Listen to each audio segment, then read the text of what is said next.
बिस्मिल्लाहिर्रहमानिर्रहीम। अस्सलाम वालेकुम। Hello friends, welcome to my channel. आज हम मिस्टेक सीरीज़ बना रहे हैं। तो इस सीरीज़ में मैं आपको बताऊंगी कि आपने किस तरीके से अपनी सिलाई की तमाम गलतियों को जो आप कर रही हैं, कर चुकी हैं या आने वाले वक्त में आप करेंगी, तो आपने उनको किस तरह से ठीक करना है। ठीक है, मेरे पास बहुत से कमेंट्स, बहुत सी वॉइस और बहुत सी कॉल्स आई हैं, तो इसलिए हमने पहले सिलाई कोर्स जो है वो अपलोड किया हुआ है और बहुत ही डिटेल के साथ मैंने उसको समझाया। लेकिन उसके बावजूद मुझे कुछ कमेंट्स ऐसे आते हैं कि हमारा 10-10 साल का तजर्बा है, लेकिन उसके बावजूद भी हमारी जो गलतियाँ हैं, जब हम शर्ट सिलाई करते हैं, ट्राउज़र सिलाई करते हैं, तो गलतियाँ जो हैं वो हमें कस्टमर हमारी बताते हैं, तो वो हमसे ठीक नहीं हो रही हैं। देखिए, जब तक आपको पता ही नहीं है कि आप गलती कहाँ से स्टार्ट करती हैं, क्या मसला है, कटिंग में मसला है, स्टिचिंग में मसला है, पेमाइश में मसला है, कपड़े को हैंडल करने में मसला है, कपड़े को पोजीशन आप ठीक नहीं रख रही हैं, इंची स्टेप में आपकी पेमाइशों में मसला है, जब तक आपको इन तमाम बातों का पता ही नहीं होगा, तो आप किस तरीके से अपनी जो सिलाई को, अपनी जो आप गलती कर रही हैं उसको कैसे आपने ठीक करना है। तो देखिए, मैंने 2 साल से हम अपने चैनल पे काम कर रहे हैं। ठीक है, इतने सारे कमेंट्स और वॉइस मैसेज मैंने सुने हैं, पढ़े हैं, उसके बावजूद ही हमने अपनी लिस्ट बनाई है। ये वो तमाम गलतियाँ हैं जो नई सीखने वाली हैं, जो सीख चुकी हैं, जो टेलर बनी हुई हैं, जिनका 10-10 साल का तजर्बा है और फिर भी वो गलतियाँ कर रही हैं। तो उनको पता ही नहीं है कि वो ये जो गलती उन्होंने की है, कस्टमर आके उनको शिकायत कर रहे हैं, तो इसको ठीक कैसे करना है। ठीक है, तो ये देखें, मैंने आज आपको ये फहरिस्त दिखा रही हूँ। इन सब गलतियों को मैं डिस्कस करूँगी आपके साथ। वीडियो को आपने एंड तक देखना है, ताकि फ्यूचर में अगर आप भी टेलर बन जाएं, टेलर ना भी बने, अपना ही सूट आप सिलाई करें, तो आपको कोई मसला ना हो। ठीक है, तो दोस्तों वीडियो को स्टार्ट करते हैं। सबसे पहले इंची स्टेप से हम अपनी बात को स्टार्ट करते हैं। ठीक है, इंची स्टेप, ये देखिए, मैंने अपने सिलाई कोर्स में आपको सबसे पहले यही समझाया था कि इंची स्टेप यहाँ से स्टार्ट नहीं होता, 1 से, ये 0 से इंची स्टेप हमेशा स्टार्ट होता है। अच्छा, तो मेरी इतनी भोली भोली बहनें हैं, वो कहती हैं अगर इंची स्टेप पे ये जो बना हुआ है, ये क्या है, ये कवर सा लगा हुआ है एक स्टार्ट में, अगर यही ना हो तो हम क्या करें। देखिए, आपके पास अगर ये मैंने उतार दिया, अब ये नहीं है इस पे, तो मैंने आपको इंची स्टेप जब पेमाइश करने का तरीका बताया था, तो मैंने आपको ये समझाया था कि यहाँ से आपने इंची स्टेप को स्टार्ट करना है। अब एक बहन इतनी भोली है, उसने मुझसे ये पूछा कि अगर ये जो लगा हुआ है ये लेबल यही ना हो तो फिर इंची स्टेप को कहाँ से स्टार्ट करेंगे। देखें, अब आप काम देखें अपने। तो देखिए, सबसे पहले आपने, अब ये मैंने उतार दिया, ठीक है, तो यहाँ पे 0 का ऑप्शन नहीं है, ये स्टार्ट से है। ठीक है, तो यहाँ से ही आपने इंची स्टेप को हमेशा स्टार्ट करना है। कोई भी इंची स्टेप 1 से स्टार्ट नहीं होता। आप कहीं भी चली जाएं, किसी भी किस्म का फीता, इंची स्टेप, स्टिक या कोई फुट्टा, कुछ भी आप ले लें, कभी भी इंची स्टेप यहाँ से 1 से स्टार्ट नहीं आपको मिलेंगे, यहाँ से ही मिलता है। ठीक है, अगर बाय चांस ये कटिंग हो जाए तो फिर आप 1 से स्टार्ट करें, लेकिन फिर भी ये नहीं होगा।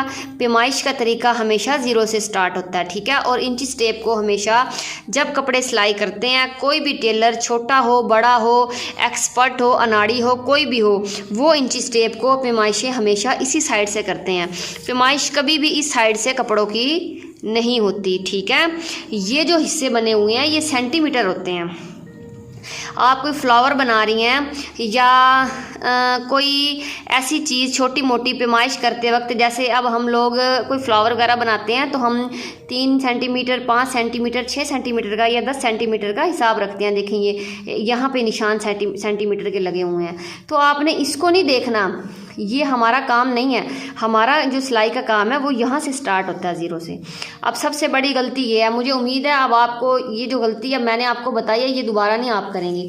उसके बाद कपड़े की पोजीशन, जब भी आपने कपड़े को कटिंग करना है, इसको कटिंग करने के लिए तय लगानी है, तो आपने उसको प्रेस कर लेना है। ठीक है।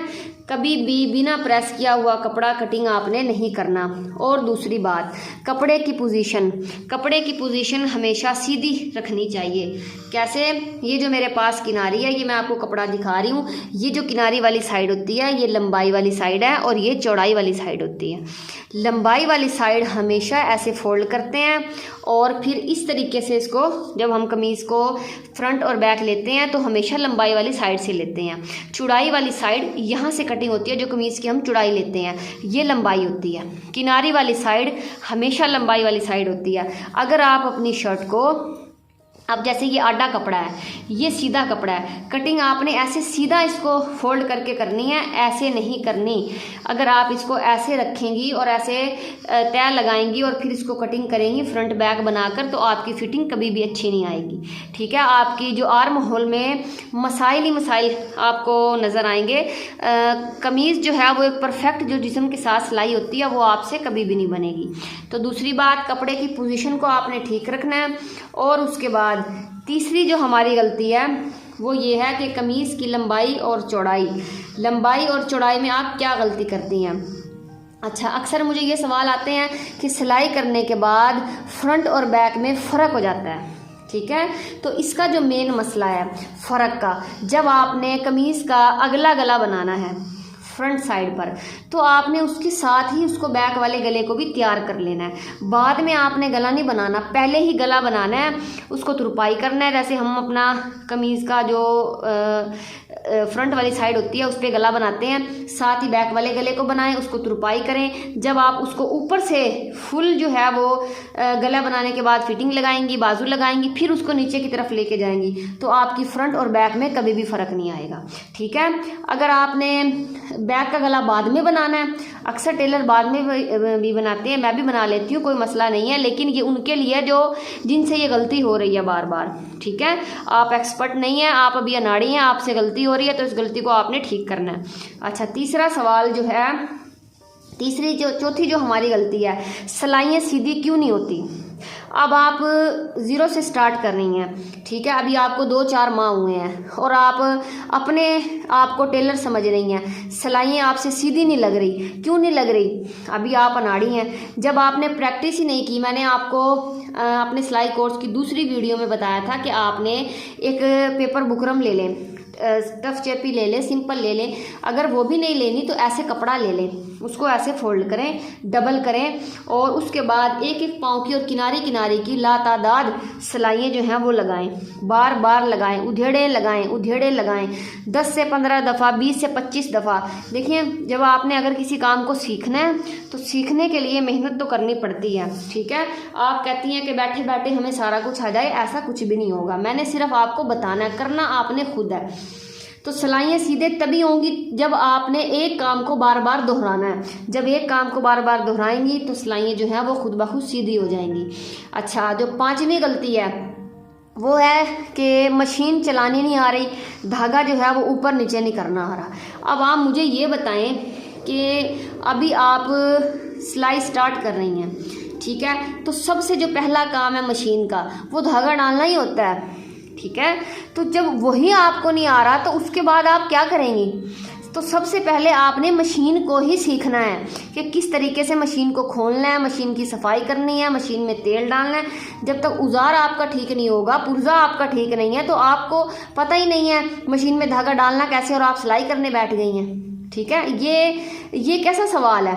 मुझे इस सवाल की समझ नहीं लगती। ये बहुत सी बहनों ने मुझसे किया कि हमें धागा डालना नहीं आ रहा। तो देखें आप, मैंने अपनी दूसरी वीडियो में धागा डालना भी बताया, मशीन के बारे में मैंने सारी डिटेल बताई है। तो आपने अगर वो वीडियो नहीं देखी तो उसे देखें। और कोई अब ऐसी भी बात नहीं है कि आपके पास कोई इर्द गिर्द या कोई अम्मी, कोई आपकी बड़ी घर में हो, कोई धागा डालना इतना बड़ा काम नहीं होता।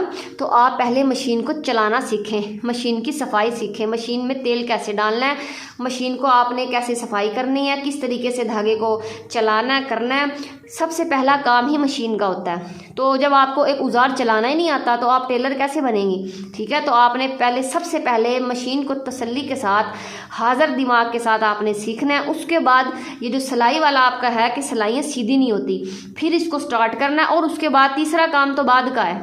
ठीक है। तो मुझे उम्मीद है आपको गलतियों की समझ आ गई होगी, और इस वीडियो को देखने के बाद मज़ीद कोई गलती जो मैंने अभी आप लोगों के साथ डिस्कस किया, मुझे उम्मीद है कि नहीं आपसे होगी। फिर भी अगर आपको मसला है तो फिर अभी आप खुद ही देख लें कि इतनी डिटेल के साथ पहले भी समझाया है, अब भी बताया है, तो फिर आपका अल्लाह ही वारिस है। तो इससे जो नेक्स्ट वीडियो हम बनाएंगे उसमें मैं आर्म होल में जितनी भी गलतियां, जितने भी मसाइल आपके हैं, मैं उन तमाम मसलों को डिस्कस करूंगी। आपने इस सीरीज़ को एंड तक लेके चलना है, अपने दोस्तों के साथ भी शेयर करना है, और बहुत ही डिटेल के साथ और बहुत ही हाज़िर दिमाग के साथ आपने इसको सुनना है, जो मैं मिस्टेक आपको बता रही हूँ, ठीक है। तो मुझे उम्मीद है आपको समझ आ गई होगी। वीडियो अच्छी लगी तो लाइक ज़रूर कीजिएगा। Thanks for watching.